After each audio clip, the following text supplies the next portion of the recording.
What's up, everybody? This is Jimmy with Trading Decoded. It is September 11th. Never forget. 2024, 4:01 in the afternoon. Market is closed, and man, what a doozy was today. We caught massive moves to the downside. We caught good moves to the upside. Had very definitive levels as to when the call put was going to change from puts to calls on the day. Today was an amazing day. Right now, I think we're rocking a 7-to-1 green to red ratio, which is fantastic. Most of which we had a 40-to-1 ratio 10 minutes after the open. And that's because we found a good put to start with this morning. And I'll explain that to you when we get into this. But guys, today was one of those days. I think we had a $9 drop and then a $15 run up from the bottom. Absolutely insane. We short squeezed, in my opinion, at the end of the day, but we'll cross all of that when we get into this video.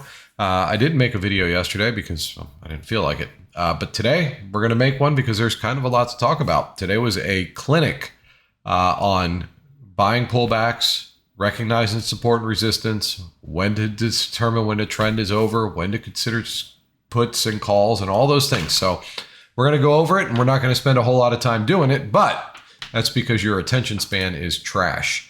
With that said, we had some CPI reports this morning, and as you could see, I started my charting after CPI, and then we very quickly got out of our pre-market range. So as we got closer, and this is really all that matters, as we get closer to the open, we recognize that we're clearly trending up.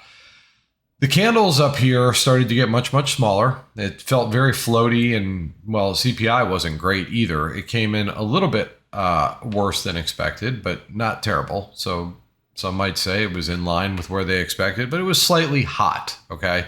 Nothing to really write home about. I'm not really sure what triggered this sell-off, but I'm glad it happened because we got to make a lot of money because of it. Now, with that said, I absolutely robbed myself of massive gain.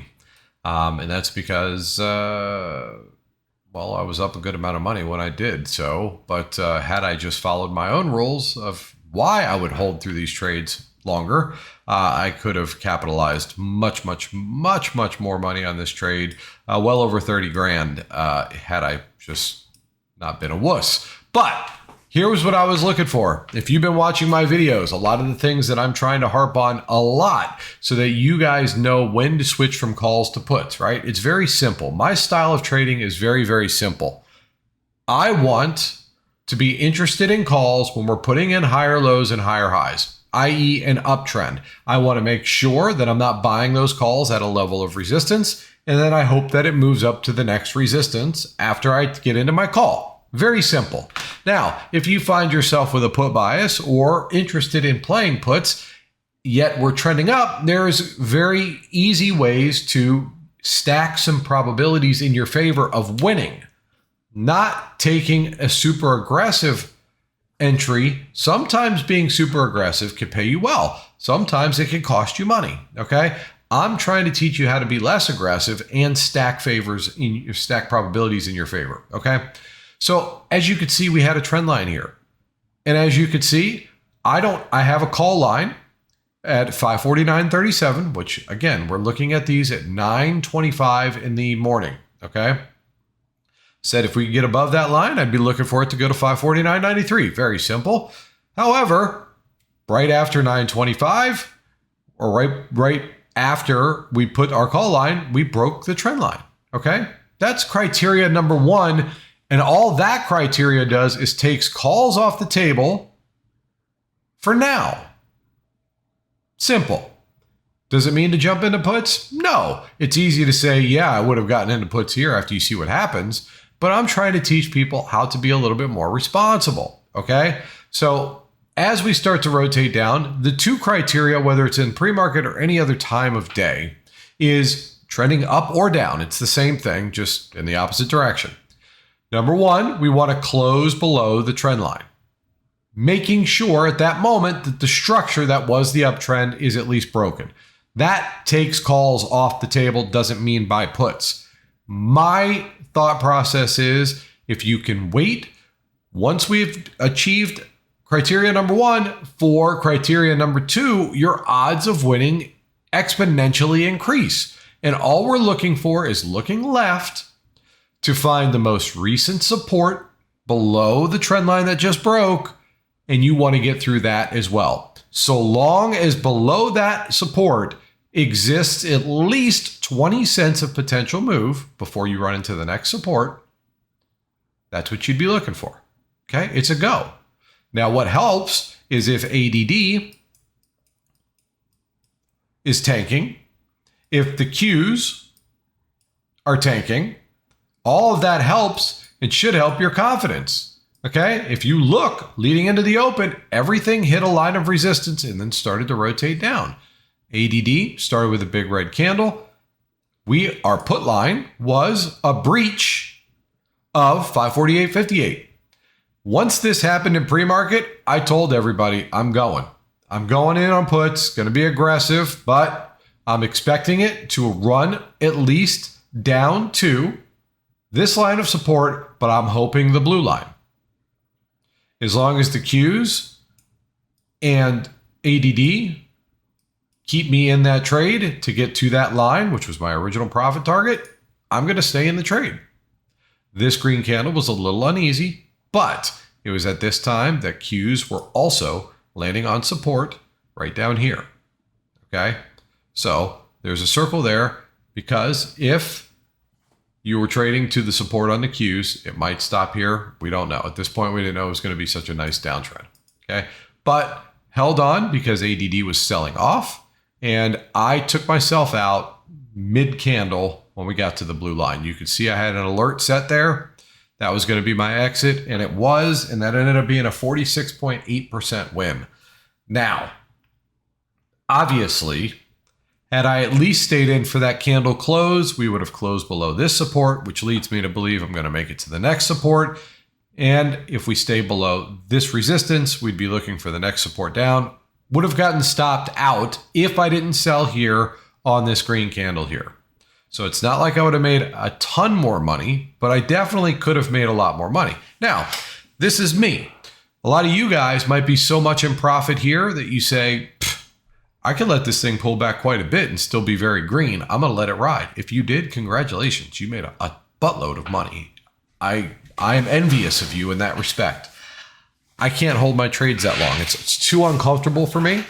And that's an issue that I deal with myself. And so when I get out of my trades, I do so because I'm worried more about a big Shrek candle going against me than a move continuing down looking for a home run.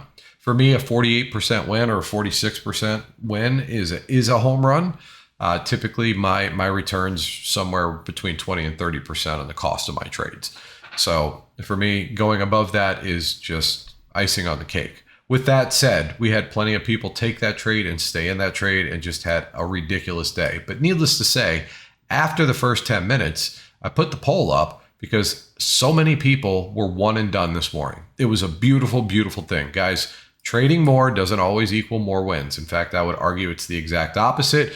So if you take a nice, good, clean trade, be it aggressive or conservative, whatever it is, if you're happy with what you've done and it felt like it came easy to you, just understand that the next trade is not going to come so easy usually, okay? And you can easily undo what you did in the first one by being overconfident for the second one. That said, we were clearly downtrending. We're coming off of lower highs.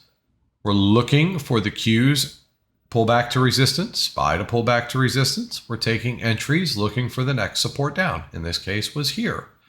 We recognize again that we're putting in lower highs, not only on SPY, but on Qs. I said, guys, if you're still in this trade, hang on because we're coming off lower highs. I expect this orange line to fail, not hold, and we should go down from there. Lo and behold, if you were still in the trade, you stayed in. If you were getting in, you got in here. You could have got out here at the next line or so far down, it's ridiculous. We made it all the way down to the pink line. The pink line is the stink line. Now, you might see a purple dotted line here. I'm going to explain that to you in just a minute because that is the line that determined when we were going to be looking for calls instead of puts. This line didn't get drawn until we broke the downtrend all the way down here. So let me explain, okay? Once again, we were talking at 10-12 with Qs coming down to this support. I told everybody on this pullback, I said, guys, this is a lower high on Qs. This means more often than not that 456 is likely to break. Word for word. While we were chopping around right here, I said, if 456 breaks on Qs, we're going to go down big. Bunch of people piled in puts at that point. Because of the lower high, we're expecting support to fail, and fail it did. Now, I am still trading one and done, so I didn't get to take advantage of any of these additional trades today. I'm not upset, but man, these are the days that dreams are made of for traders, okay? Now, I understand that not everybody made money today. I get it. You might have waited too long to buy your puts, and when we get all the way down here, you might be thinking, man, there's no room left. There's no possibility to make some money. I can't play puts. That's okay. If you can't play puts, it doesn't mean you should jump into calls instead. You know how many people are trying to catch the bottom of this, assuming they're going to be able to tell when the trend or when the move to the downside is over? Once we got all the way down here and crossed through the pink line, I told everybody, guys, I'm not even putting any more lines on the chart. At this point, if you haven't taken anything yet, you're most likely not going to. If you haven't seen anything you're comfortable with playing in this, what would it take at that point? I would highly recommend at that point that you consider just hanging it up for the day. Otherwise, you're going to get yourself into some trouble. Okay? So, long and short of it is this. Every one of these arrows were bought at pullbacks on the Qs and on SPY. And then we continued down to levels of support on Qs and or SPY or both. Okay. To the upside, when are we looking for the changeover, just like we did here, from puts to calls? Okay.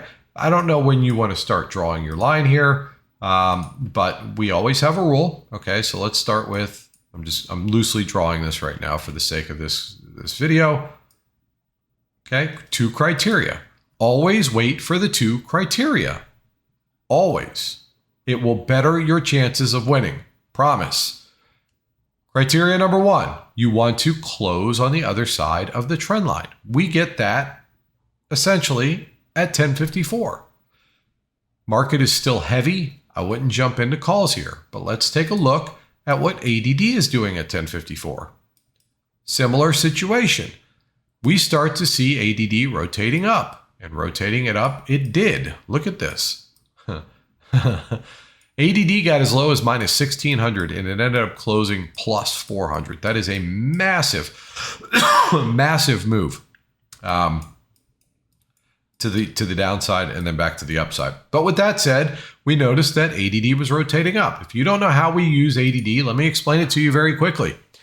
If ADD has an aggressive move one way or the other, down in this case, it bottoms out, you are looking for it to start to rotate up. Why? Because as we bottom out or top out, whether it's going up or down on ADD, especially in the extremes, minus 1600, and it stops moving down, the people don't jump in right away, but you can tell when they do, put money back into the market because ADD will start to get off the bottom and start rotating up.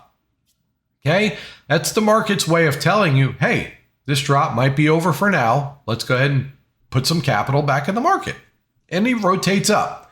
That's one clue. That's how we use ADD. Number 2, we close above the downtrend line. Where is your next resistance up from here? Well, it's this orange line. Okay, it's this orange line. If we get a close above that line, we're looking for long and we're looking for the next resistance up. Now, this orange line and this blue line are not very far apart. So that could be your stop loss. You might choose to say, hey, I'm going to wait until we turn that line of that resistance line into support. You don't get in until 1104. That's fine too. Okay. Whatever the case is, you need to make sure that from this line to the next line, you have enough room to make money. We don't know that we're going to get a V-shaped recovery. We don't know how big the move to the upside is going to be or how small it's going to be, but we should expect it to go from one resistance to the next. If we get through that resistance, to the next. And as you could see, we got to that and rejected, put in a higher low. Higher lows are bad for puts, so we're still looking for calls. Where are we looking for these calls to go? Well, realistically, on SPY, just above the pink line. But you got to look on Qs, okay? If Qs hit a line of resistance, you might want to consider taking profits as well. Either way, guys, if you just wait for the right time, you didn't catch the bottom, but that's okay. You didn't give up a ton of money by waiting for a better time to win, okay? Pullbacks, move up to resistance. This was resistance on the Qs. We pull back, another higher low, another higher low. We're looking for SPY to get up to here. From there, we're looking for SPY to the purple line. From the purple line to here, every lower high we made on the way down becomes new potential targets. Now, this guy here, this purple line, we drew this line all the way down here because naturally somebody's asking me, Jimmy, when would you be interested in calls? What would you want to see? I said, well, first things first, puts come off the table when we met criteria number 1. So they were off the table. We don't have to worry about puts. When would you be interested in calls? I said, well, it depends if you're aggressive or you're conservative. If I'm aggressive, which I tend to be, I would get in when we take out the most recent lower high to our left. That's calls for me. However, for me to be extremely comfortable with calls, I want to be above this purple line. Now, you might ask, what is that purple line? Well, I'm going to show you what that purple line is. It is literally the halfway point of the entire day from the top to the bottom of the move. Well, that's great, Jimmy. What good does it do to have the halfway point? I'm going to explain. This might be my own flawed, made-up logic, but hear me out here. If we know that half of the selling that's going on in the market is below that purple line, we know that anything below that purple line has got all of the weight of the market on top of it, right? Now, SPY can work its way back up to that purple line. We now have successfully converted half of the day's move that was sellers, turned them into buyers, and now we are at the tipping point of the market. My belief is that we've squeezed out half the shorts, and now they are going to become buyers to close, and that's going to help propel us up at least to where the most recent or the biggest amount of sellers were at the top of this move. Okay? I told everybody, if we get north of that purple line, be looking for a short squeeze. I don't know if this would constitute as a short squeeze. And yes, we did pull off of this line here for a moment. Not when I would have gotten in. We would have waited until we took out resistance. Okay, higher lows, take out resistance. We got an entry here too for calls from line to line. We wanted the Qs to be, what was it? What were you looking for in the Qs? 1203. Oh, yes, we wanted the Qs to be taking out this resistance as well. Okay, so if you were in this trade and you got pulled back, we never met our criteria for higher lows to go back into puts. We were above the purple line or we had gotten above the purple line, and we knew, hey, let's wait. If we could break above this on the Qs, we'd be expecting to keep, again, guys, you don't know it's going to be this big, but the point was we cleared resistance that was a double top on the Qs at 1203. We closed above resistance at 1203 on SPY. Calls back on the table, whether you want to wait a little bit to confirm. Man, if you held through some of this little bit of chop here, you were rewarded handsomely. That was a massive, massive, massive move to the upside. Squeeze-like, I would say. And so you won't see any arrows here because the last one we had was the only one you needed. If you just bought pullbacks during an uptrend when Qs and SPY lined up with support levels, you made money. If you held on all the way down here, you made a lot of money. I don't know, guys. There's only so many things we could talk about. There's so many reasons. The reasons for taking the trades that we talk about, guys, are the same reasons day in and day out. It becomes redundant for me to share and tell you, yes, enter, enter, enter, enter, enter, enter. It's the same routine. Get used to the rules. They work. I promise you. Now, I was one and done today, made good money, left a ton of money on the table, but we had massive opportunities in both directions. And I hope the majority of you out there who watch my videos are able to spot some of these setups and you're able to make some money with them. Okay. I make these videos for you, not for me. YouTube does not pay me shit. I make about $180 a month from YouTube. Okay. I do this because I genuinely want to help you learn how to do better. I might not turn you into a profitable trader, but if I could show you how to skip trades that are likely to go against you, then that means you'll trade less and you'll take fewer losing trades. That's important. It's majorly important because I'm not an advocate for continuing to trade all day. I don't care how many setups you see. Once you get money in your account that you didn't have before you started your trading day, that's a big plus. But it can also be money that can be taken away, and not just that money can be taken away. So too could money that you didn't make on the day be taken away. All right? Just be aware of your emotions. Recognize early whether you're a FOMO trader, you're a breakout trader. You need to know where your weaknesses are and start working on them, or avoid them at all costs, whatever the case is. For me, I know that trading after 12 o'clock produces horrendous win rates for me. So instead of trying to figure out how to trade successfully after 12 o'clock, I just stopped trading after 12 o'clock. And guess what? My win rate increased because of that, because I'm taking fewer losing trades, right? So just know where your weaknesses are. You don't have to fix them, but sometimes doing less is more. And with that said, we're going to wrap it up. I hope you all had a fantastic day today. What an amazing day, chart-wise. And I hope you made some good money. If you got any useful information out of this video, please like, share, and subscribe. I'd appreciate it. If you'd like to join our Discord community, well, we'd love to have you. There's a link down below. Its first week is completely free. All right. And finally, till tomorrow, I love you guys. See you.